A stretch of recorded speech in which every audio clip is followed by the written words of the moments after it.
This is Brooke Brim, and we're here again with What's Weighing Us Down. So we've been having some really great discussions about the emotional, spiritual, mental aspects, that mind-body connection, spirit, to what is weighing us down.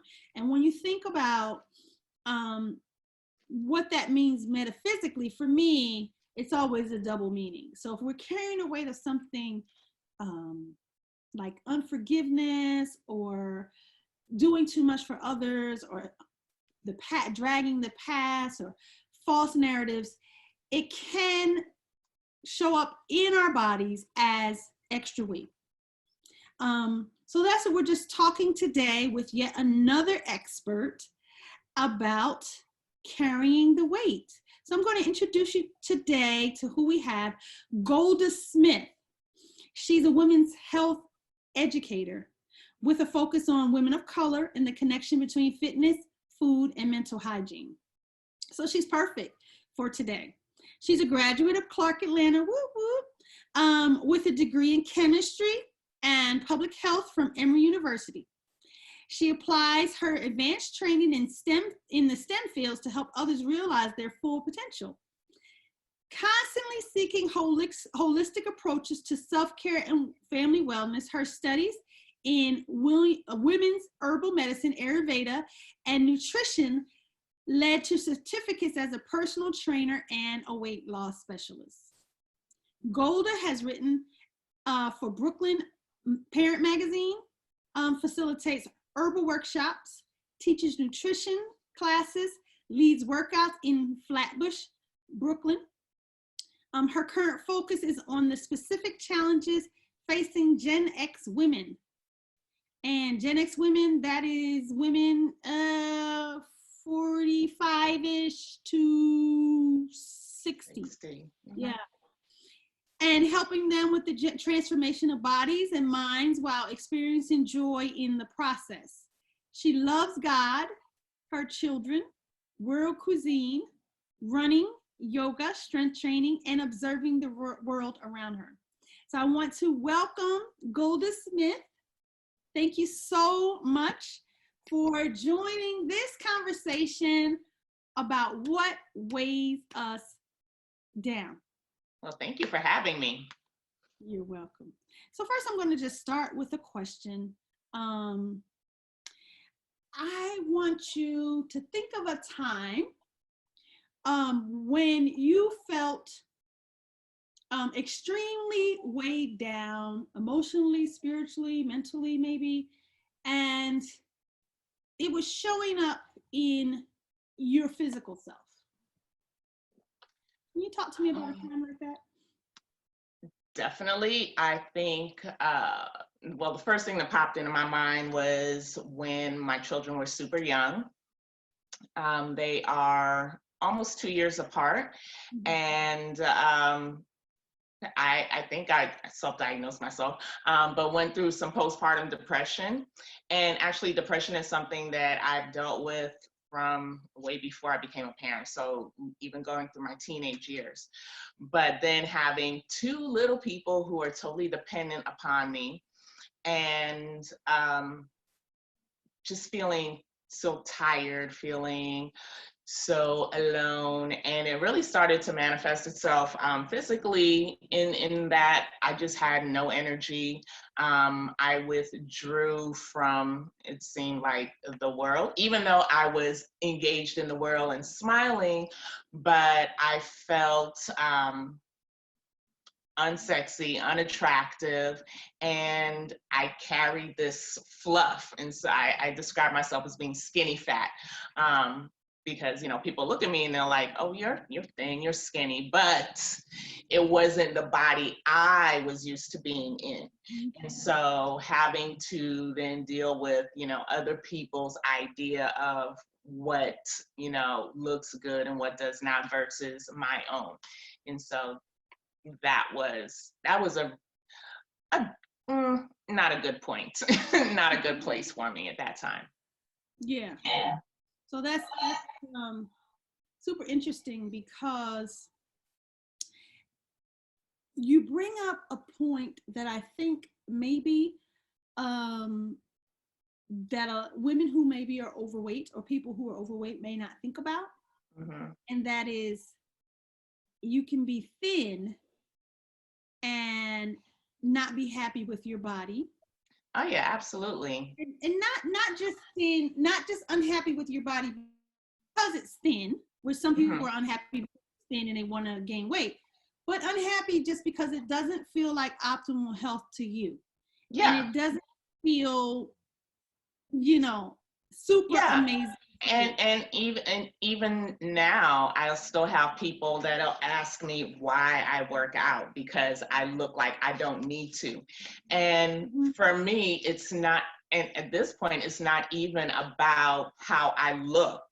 I don't work out because I want, well-defined abs, although that's great, but it's about the feeling that I get. It keeps my spirits up. It's my therapy. When I couldn't afford therapy back in the day, I would go run, I would go exercise. And that feeling is why I continue to do it. I train for life. I'm not training for abs. I'm not training so I can fit into a bikini. I'm training because it does something for my spirits. And that's what I try to get people to understand. So, people body shame thin people too, which is quite unfortunate. Yeah, because, it's just, what is shame anyway? You know what I mean? You can shame people for anything. And, we may feel that it's acceptable to body shame someone that's larger, but really shame is just you projecting onto someone else your stuff. Yeah. Your stuff. Yeah. Your stuff. And even when we don't feel great about ourselves, whether somebody is shaming us or not, it's still our stuff. It's still like our own guilt, is our unforgiveness about blah, blah, blah. For instance, not saying that this was you necessarily, but for instance, because I was in that, who hasn't been in a situation, well, maybe there are lots of people who haven't, but if you're a mom and you're working and you have little ones, a lot of times it feels like a scam and a sham. It does. I mean, you're like, who did this? Who signed me up for this? Who authorized this? Stop. Exactly. And you kind of heap shame onto yourself about an unrealistic ideal, an unrealistic picture that either you dragged in your mind or someone forced upon you, or you see in society, or you see in magazines or wherever, that you're supposed to be all things to everybody. Perfect mom. You're supposed to squeeze your workout in while you're pushing your stroller. And look cute. Yeah. Eat healthy and feed the kids healthy. Have all this energy, be a proud working mom, or, a proud stay-at-home mom, or a proud work-at-home mom, when it's a scam and a sham. You know what I mean? Because we can't be all things to all people. And nor should we. Nor should we. And it's very common, I think, that when you're in that particular demographic or psychographic of a mother who has young ones, that it can become depressive. Absolutely. You have to find a way to find some form of expression, and then you feel guilty because you took that little bit of time for yourself. It's just, it's a lot. Vicious cycle. I don't know where the guilt comes from. I've never understood that. I've never felt guilty for taking time for myself. I don't feel guilty asking for help Mhm. or accepting help when it's offered. And, I really encourage people to do that. Ask for help. We're not meant to do all these things alone by ourselves. If we were, we would live in isolation. And I mean total isolation with no other soul around, but there are people all around us and everyone has a part. And we can't keep saying things like it takes a village, but then we don't want to engage in the village. It's like, come on now. So I think we sometimes go to work to make things harder for ourselves than we need to. Guilt for me was, I mean, I did ask for help when I needed. Luckily, my sister lived nearby, so I did have help. She lived downstairs from me. So we Right. used to walk down the walkway and go see their auntie. So I did have lots of help. My mother would come, and I had help. But the guilt for me was just, it surrounded nutrition Mm-hmm. with my kids. I didn't feel like I was feeding them the most wholesome food. Mm-hmm. If I had to go and do fast food, or if I had to get something that was heavily processed with chemicals and preservatives and things like that, I would feel guilty about that. And I mean, that was something that weighed heavily on me, because I don't know, I guess I always believed in like healthy eating and whole foods and that kind of thing. Mm-hmm. And so like my kids were raised vegetarian, but I still saw that they were eating so much processed food and a lot of sugar and lots of salt and things that I didn't want them to eat. Mm-hmm. So I heaped a lot of guilt on myself about that. Like I would take the time to go to their different activities. I would take time to teach them to read. Mm-hmm. I would take time for all these different things that were related to their education or in their development, but I would feel extremely guilty about the food. And So, it's funny because it showed up in my weight. I think, that's a very interesting point, because we try to do too many things and thinking that we have to make this big 180 change all at once. And if we don't do everything perfect, then we're a failure. And I don't think that that's not fair. It's not fair to you. It's not fair to the kids. And so at the end of the day, what they're going to remember most is that mom was present at our activities and she kept us fed. Was it the most optimal food? Probably not. However, you pick and choose and you do the best you can with what you have. And you give yourself permission to let the guilt go, because it serves no purpose. It's not making you a better person. It's not making you a better mom, a better wife, or anything like that. And then as you begin to incorporate, upgrade the quality of the meals that you're serving, which, I'm sure that you have done. Yes. And I think that what's so important about this conversation, because and this is the conversation that I had with a previous guest, right? When you move into a different stage, of course, I still have a 10-year-old at home, but I also have two grown ones, 23 and 18. So I am in a different stage. I'm 50 years old now. So I'm really thinking about a time when I was 31, 32, you know what I mean? And that's what I was going through. Yeah. 33, maybe 34, I don't know. Under 35, that's what I was going through. And I think that it's important for women like us to have this conversation now, because it informs younger women. It gives them what no one gave us. I don't remember anyone saying, girl, don't feel guilty. Girl, Yeah, no, not at all. Girl, you fed them. Yeah. And that's okay. Just let yourself off the hook. What I remember is going to family events and people going home to family or going to my husband's family and people making comments like, boy, you got fat. Brooke got fat. And an interesting thing is, I've never been above a size 12. So, you know, what's this definition of fat?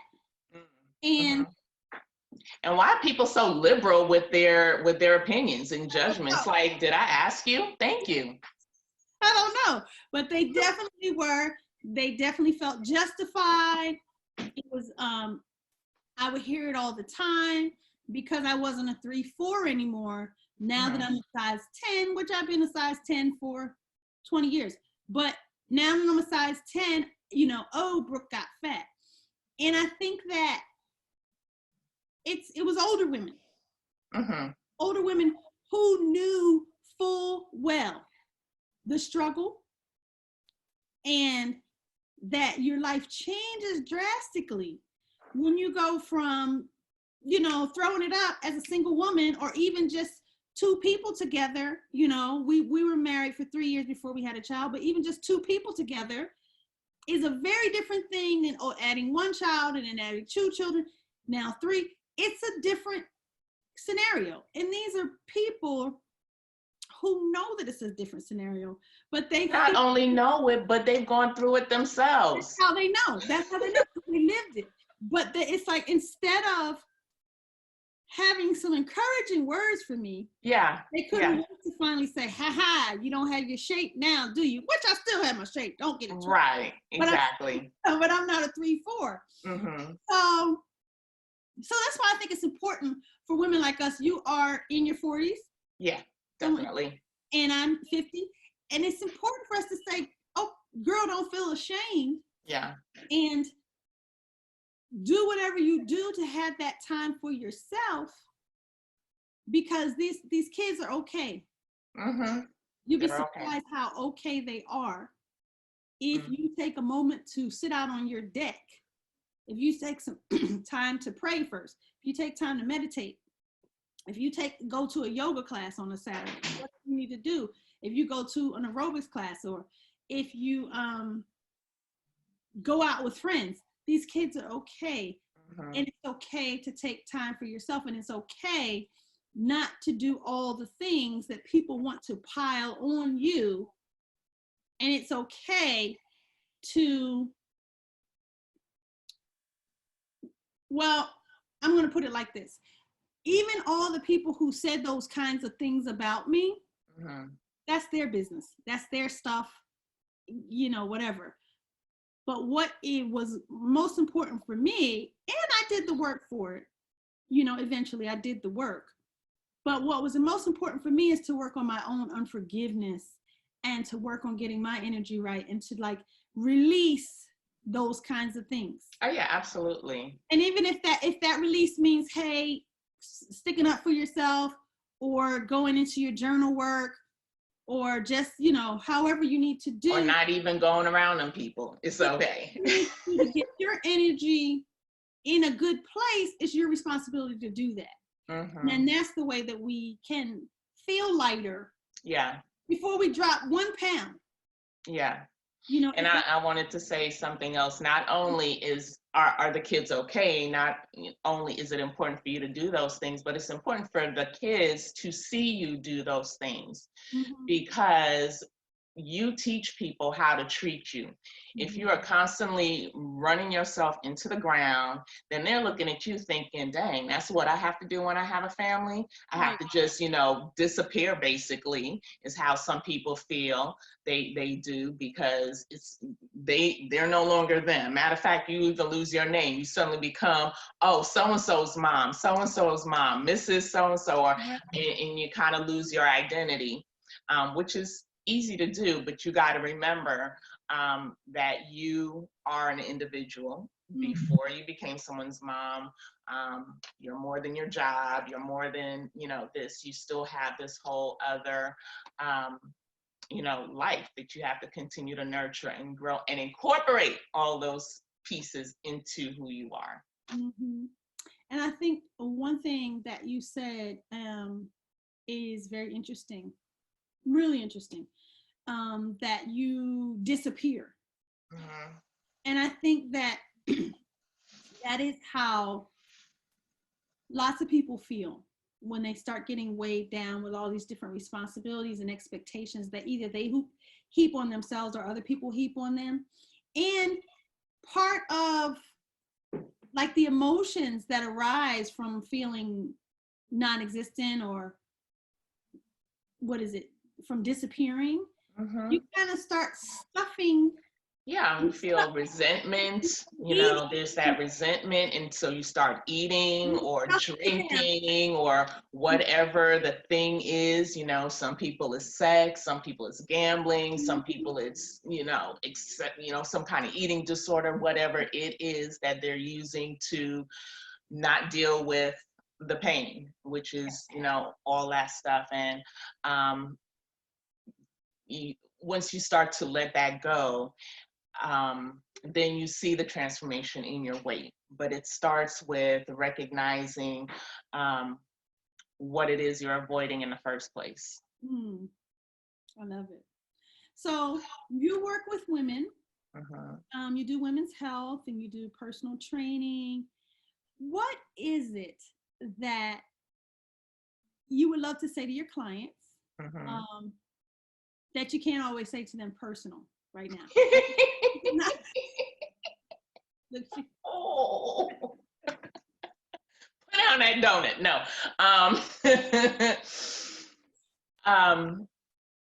It is not about the weight. You're beautiful. You're more than your weight.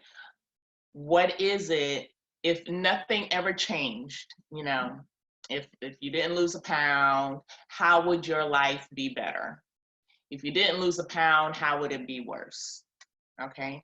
What's really, why do you want to? Everybody comes in, they want to have a flat belly, they want to have arms like Michelle Obama, they want to look good in their, wedding photos or the bikini photos. And you've seen it, people losing the same 10 pounds year after year after year, but it's got nothing to do with that. So I would tell them to get honest about what it is they are trying to achieve. What is it that's driving this need to change? Is it, the need to be accepted, the need to feel loved? Is it some past trauma that you haven't dealt with? Is it, what is that? And it's just being willing to be a witness to that. So I can't always say that, but I'll be thinking it. I think that's amazing. That's excellent. And that's now they've heard it. So they come to me for one thing, but we talk about everything else. Yeah, because you hit on a lot of different things that have come up in other conversations already. Like, are you just trying to be more accepted? Is this are you willing to deal with the past trauma? Because there are some theories that even say, people carry weight because of sexual trauma. Like, oh yeah, as a way to protect themselves. They feel if they're big, then they won't be attractive to anyone, and that's how they keep them at bay. And that's their truth. Yeah. And that's an interesting truth, but at the same time, it's the truth of, I am sentencing myself to painful knees and painful. Absolutely. And diabetes perhaps, and heart disease, because of course the weight, but then the food choices and how that affects their hormones and how it affects their sleep, and it's a vicious cycle. And so, I tell people, I'm like, you can't deal with one thing and think that everything else doesn't matter. It's not just what you eat. You can do a million crunches. There are no specific exercises that you can do to just spot train one area. and you're not dealing with your sleep issues, or you're not dealing with the stress because you can't stand your job, you get no satisfaction, and you're just doing the same repetitive thing every day, it's not bringing you any joy, that's weighing on your emotional health. And what do people do usually when they are feeling emotionally drained? They just reach for some chips or some carbs or whatever. and Self-soothing and yeah, self-soothing it and continues to weigh them down. self-soothing and self-medication. Yeah, self-medicating, yeah. Because you talked about hormones. And in my book, I mentioned a little bit about how we do things that just give us a little hormonal boost so that we can function. Because, you know, if we really dealt with, I don't want to say dealt with, if we really acknowledged what we were holding and acknowledging without addressing, you know, acknowledging without addressing could keep you in your bed. You know what I mean? Yeah. Make you want to leave this earth because it's like, oh, it's just too much. So instead of, like, we just keep carrying it, and instead of acknowledging it, we, you know, just get little hormonal boosts. So I'm going to eat this chocolate. I need this coffee. I need this milk. I need this fat. I need, you know, and it's just all these, I need this sex. I need all these little things that give us these little hormonal boosts so that we can keep going. And it's so interesting because it's accepted.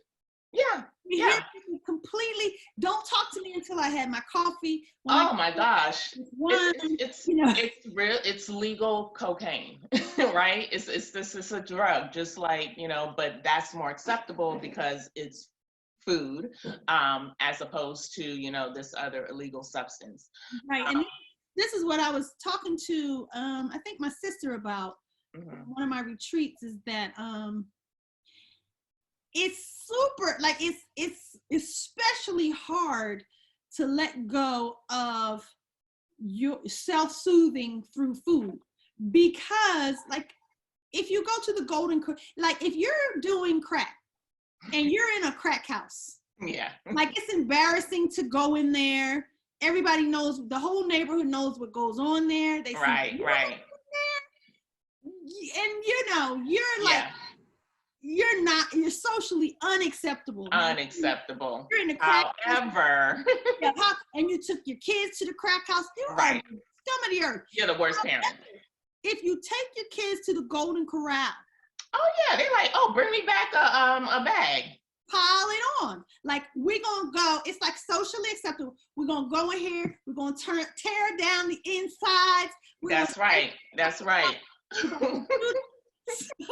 So it's very difficult to let go of something like self-soothing through food, because it's so socially acceptable. Like, we are totally, nobody's gonna fault you going into the Golden Corral and getting more than your money's worth. They're gonna say, absolutely. They expect you to. Yeah, you're like, hold up, it's a buffet. I'm supposed to, we only been here an hour. No, we gotta stay. No. But you know, I was having a conversation with one of my clients a couple days ago, and you know, one of the things we talk about is just being conscious about your choices without, and eating without any guilt or shame. You know, if you're going to choose to eat the cake, then doggone it, eat the cake and enjoy it. And she said that, you know, she and her coworker was like, come on, let's go get this cake. And she just went with her because it was offered. Let's go get it. She was going to pay for it. And she said she picked it up and it was in her hand and she was just looking at it. And she started questioning. She's like, why am I going to eat this? I'm not even hungry. And she put it back. And I got so happy. I was like, yes, you got it. Because so many people, they just eat with their eyes, especially this time of year. You go to every holiday party, every office party, every lunch, family events, and you're just eating and eating and eating, not because you're hungry, just because the food is there and people probably expect you to eat it, and you figure, oh, it's the holiday. But until you change that mentality, it's like, if you're not hungry, why are you eating? Are you eating because you're bored? Are you eating because you're tired? Are you eating because you're angry? Are you eating because you're happy? Why are you choosing to eat it? And until you have that answer, I'm not saying you shouldn't eat it. I don't tell people what they should or shouldn't eat. I just want you to be aware of why you're doing it, and then come from a place of empowerment. That is, awareness is key in everything we do, in anything we do. Like, know what you're doing instead of being on autopilot. Now, Yeah. what's interesting, one of my other guests talked about social acceptance, wanting to fit in, and how her new way of eating, where sometimes sometimes she may eat raw vegan, she may be vegan, she might be vegetarian, and she's been this way since 1972. Mm-hmm. So you can just imagine the kind of food that was not Right. available, It's come a long way. yeah, the food that was not available in social situations. Yeah. So she would bring her own this and her own that, and she felt like as long as she was eating everything that they were eating, she was socially acceptable. Mm-hmm. But as soon as she wanted to start eating, making better choices, and sometimes that meant bringing her own choices, Mm-hmm. she felt like an outcast. Mm-hmm. So I think that's worth exploring as well. That's a level of awareness that's worth exploring, is that sometimes we eat just to go along to get along. Oh yeah, absolutely.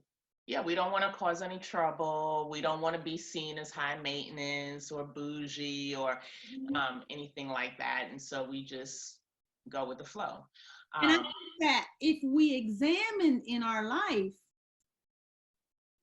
the areas in which we do that with food, we would probably uncover all kinds of areas in our lives where we go along to get along. We don't want to spending money you have no business spending because everybody's out ordering the third round of drinks, and now everyone's taking turn buying, and it's your turn now, and you do that. I mean, it comes down to being confident in who you are, knowing what your priorities are, and then aligning your actions to meet those priorities. I love it. Alignment. Mm-hmm. Well, I've loved this conversation so far. So now I want to just want you to tell me about what you're doing, what you're offering out into the world, what you're doing with your clients, anything you want us to know about what you're doing, what's special about Golda, what's happening.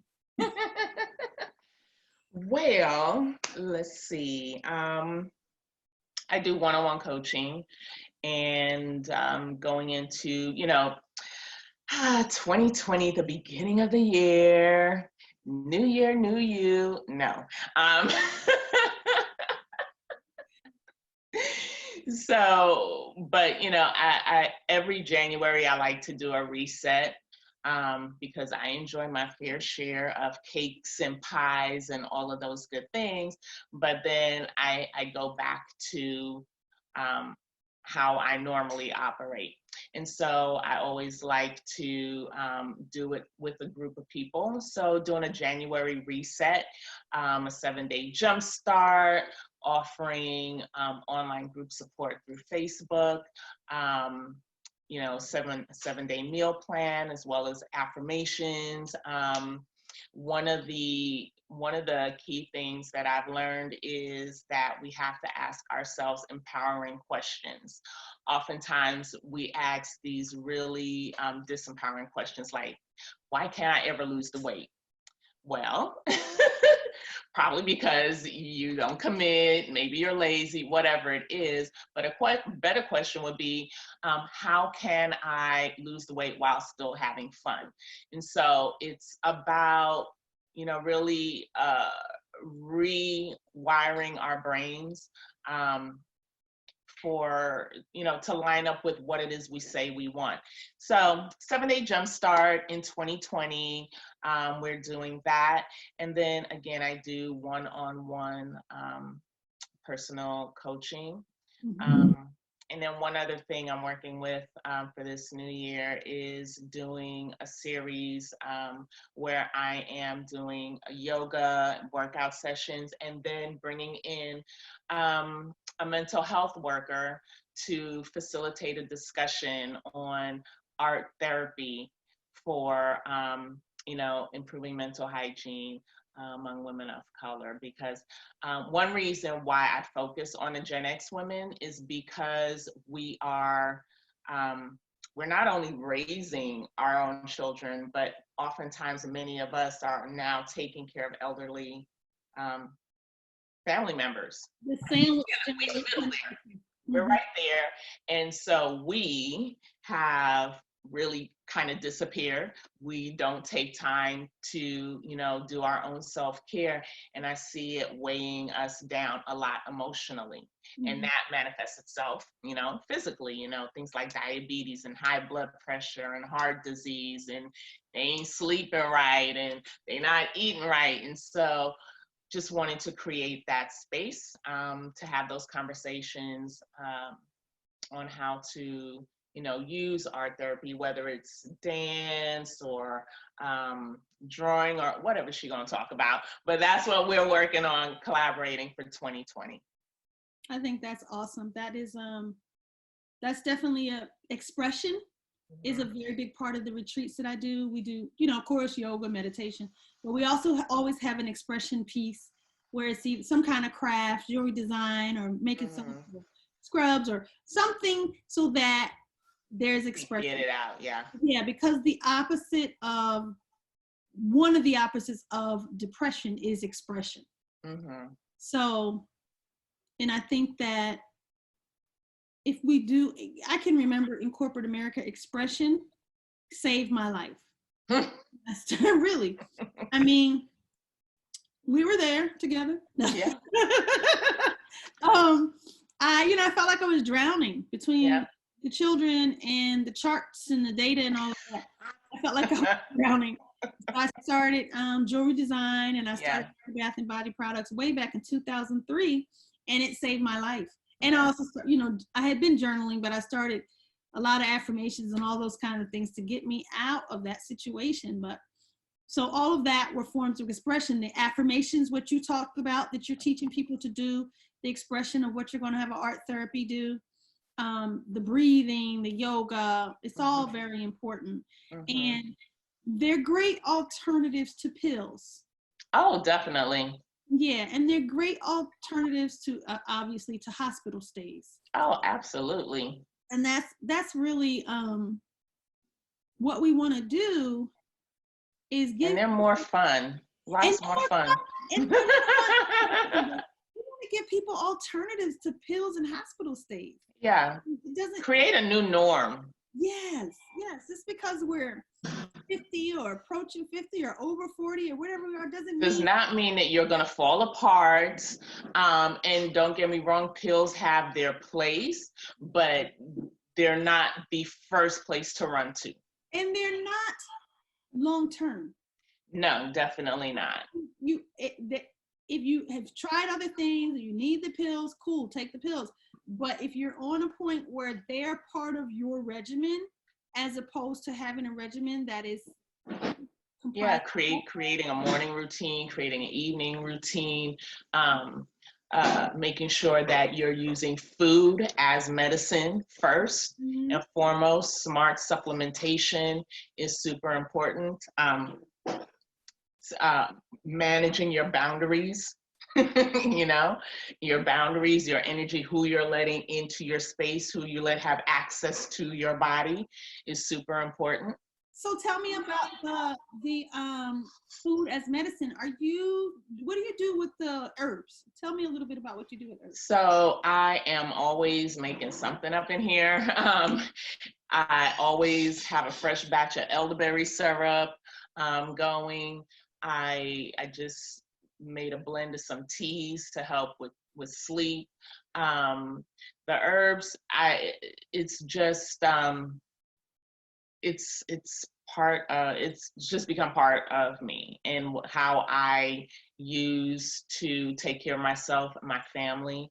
I can honestly say I have not been sick, like super sick in a couple of years, just because I'm just a lot more diligent and conscious. And so that's how I use them. It's just part of the lifestyle. And you get to teach women about that? Yeah, we do. I have done workshops where we've made products and everyone can leave with the product, and so that's super fun. And so it's done in my kitchen. So it's a small group. It's really intimate, and it's hands-on. So, I just want people to feel comfortable, to know that, this is something they can do. You don't always have to run to the store and pick something up off the shelf unless you want to. But, for the most part, you can do this for yourself and use it to take care of your family.